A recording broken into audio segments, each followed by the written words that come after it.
Hey guys, Shurum here, and today I'm going to be testing the Vencer Sarthe in multiplayer in Asphalt 9 for the second time. Previously, I believe I made a video about this car at 4 stars. I have finally 5-starred it about a week or two ago, something like that, because of buying ones in the Legend store. I have all upgrades and import parts applied, except for the epics, but I do have one epic on Nitro. And I do believe that is probably the best stat to put an epic on if you get one for this car, because its speed is already good, its handling is already pretty good as well. Its Nitro is definitely its weakest point. Now, I am playing with the C-Class car in Gold League, meaning that I am racing B-Class cars. Usually that is what I like to do when I am racing a car in Rush Season instead of the other seasons, which are more skill-based. This way, I still have a lot of competition coming from faster cars. So, in this race, the first one here, there wasn't a whole lot of big competition. I think there were a few 488 GTBs or something like that, but later in this video, we will see racing against cars like Corvettes, Huracans, and Cinar 1s, and things like that. Cars that are generally better than this one, and so we'll have to see how it can do against them with its quite poor nitro efficiency.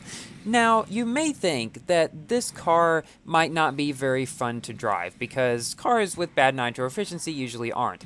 But surprisingly, it's actually not too bad to drive, I say as I bounce into the wall and then wreck. That's terrible timing for me saying that. Apparently I do that a lot in videos. I say like a car is really good, and then I wreck and don't realize it until after I've done the voiceover. Yeah. Anyway, I still won this race, meaning that I guess we can see that it is pretty good after all. But no, it is actually a pretty fun car to drive, even with not having good nitro, because its speed is still quite good. And although its acceleration is kind of also underwhelming at only 73, probably 74, with acceleration epics applied, and as we can see here, these cars are getting ahead. Its handling is still quite good. You see, it's kind of the same sort of situation as the TRION Nemesis is in Class S, where it's very fast for its class, and it handles and drifts and all that really well. And although the nitro efficiency is quite poor, and I mean the acceleration on the TRION Nemesis is just about 80, which is pretty good, although still not amazing, it is still a very fun to drive car. And I think that shows that even if a car doesn't have good acceleration or nitro efficiency, such as these two, if it has that good top speed and handling, it's still going to be a pretty fun one to drive. And that is what I have found. There's not actually a whole lot of cars in the game that have this aspect.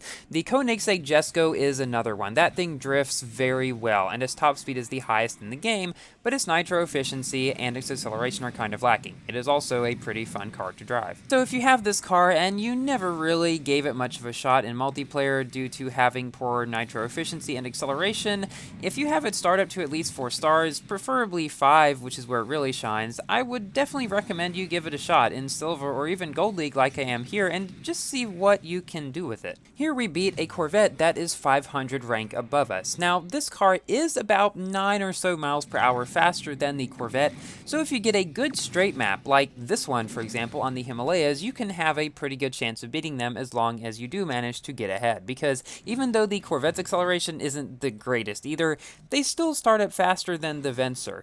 I suppose someone could want to put epics on this car on acceleration before the nitro efficiency. I would honestly still recommend putting them on nitro first, and I have no idea what just happened. Some guy was 360ing, I think. I went by them just going straight, and somehow I knocked him down. I mean, it's nice that that turned out in my favor, but that was really weird. So a couple days ago, I made a video about the Tech Rules 1896 Grand Prix event. Again, for the people who didn't get this, the reason I waited to make it was so that I would be able to gather together the most accurate information, because some of what we had before wasn't entirely accurate, and I would not have wanted to make a video super early, jump the gun on it, and say a bunch of stuff that turned out to be wrong later. I figure it's better to wait a little bit and be right than be early and be wrong. Like if I had done it during the practice rounds, I would have had no idea that packs were going to come out or that there were going to be 5 different final rounds. So yeah, that is my reasoning behind that. Go check out that video if you have not seen it yet, and especially if you're wanting to get the car, because I explain how all the final rounds and all that stuff works. Currently, I am sitting at 3 out of 20, I think it is. Technically 1 out of 20 at the very moment, because a lot of people in my bracket so far haven't played yet. But there are 2 people that in each of the 3 previous rounds have gotten consistently better times than me, and so I've ended up getting 40 points in every single one of them, which I personally do not mind in the slightest, because all of the top 3 players in each bracket get the car, and if I'm number 3, it'll be no different in that regard than if I were number 1. And I like the decal for number 3 better than the number 1, and definitely the number 2 decal.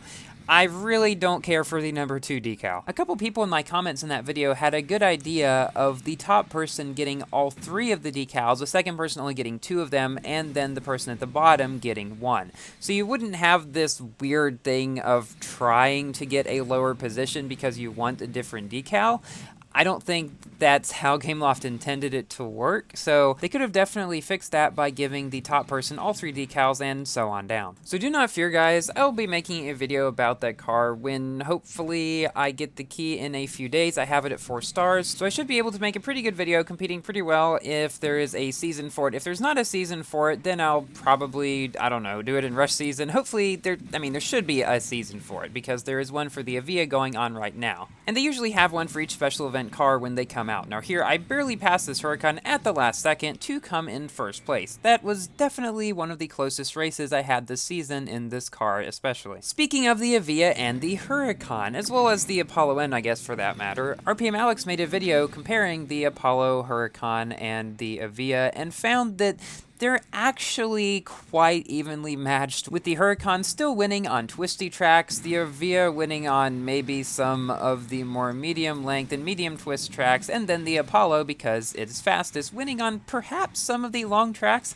Not entirely sure about that though. The Avia apparently is very bad to drive unless you have it maxed, which pretty much nobody is going to have because, well, it is 6 stars, and even though packs are out, you can only get packs once you have 2-starred the car, meaning you have to do everything in the event with all those 6-star gold max cars in it. Yeah, it's bad. Now, I have got someone who has 4-starred the car, and he has given me some races, so I will be making a video about that pretty soon. Do not worry, there will still be an Avia video on the channel. That is mainly when I try to get videos of races with other people. I know some people have told me they don't like seeing those or whatever because I'm not racing, but they allow you to still see this car being driven by a good driver in multiplayer like I do, so I think it is pretty good, and I still commentate over it and everything as well. So yeah, again, I only do those when I don't have the car or don't have it start up to the point that I would like to make a video about it at, because say for example, I made the Bugatti video at 4 stars. Well, I wasn't able to max my Bugatti, that would take a whole lot of tokens, and Afik had a max Bugatti, so I just asked him to do some races for me. Really good driver, made the same kind of video. So that is why and when I make videos of other people driving cars. The Avia event has definitely been one of the worst ones for me, only barring the Jesco event, which is still my least favorite of all time, and I can't really imagine that changing much for the foreseeable future, spending 15,000 tokens on something and simply not getting it. But the Avia event, I mean, I knew I was not going to be able to get the car once the first leaks came out of what was going to be needed on the days, so I kind of just quit playing it, because there's literally no way I can do it, plus I want to spend my tokens on the Tech Rules, which is a better car, and so that's what I did. My Avia is now at 35 out of 55 blueprints. If ever some packs come out for it, which usually they do several months after a special event, at least that's what we've seen in the past, then I'll definitely pick them up and try to get that car. Just at this point, I can't do it, and there's not really much point in me even trying when I have better places to spend my resources on where I know I'm going to get something out of them. And no, I do not write scripts for my videos, I really just winged that. So we come to the end of this race just behind this Huracan, but we did manage to catch up to him pretty close throughout the race. And now for our final one, which is on Scotland against not the most amazing competition, but it was a pretty good lap nonetheless. And for some reason, people still haven't figured out that 360ing at the beginning does not exactly do anything in Ghost Season. You just phase through whoever you are trying to 360. I've said this a lot of times, I hope they really keep this ghost thing forever at the beginning of races, and it seems like they are going to, because for the past many seasons they have had it, and they haven't had any without it. So now it is time for my general review about this car, the Vencer Sarthe. So, its stats. Its handling is pretty good, its top speed is definitely its strongest stat, where its acceleration and nitro efficiency in particular are not very good. It is the second best car in Class C, extremely close to the Aranera Hacera, but I do believe that that car, because it is faster overall, does manage to beat this one on most tracks. However, the Aranera is not as fun to drive as this one. Its handling is really not as good, and honestly, its nitro efficiency is slightly worse, even though the stat is a little better. Kind of weird, but if you want a high-end C-Class car that's fun to drive, will still do you well in the daily events, this is pretty much going to be the one for you if you can deal with its poor nitro efficiency, which at 5 stars, as you've seen throughout this video, does not really hamper it a whole lot, and it's better than the TVR Griffith's 1-star nitro. Thank you all for watching, please like the video if you have enjoyed, and consider subscribing for more Asphalt and other games content, and I will see you in my next video. Goodbye!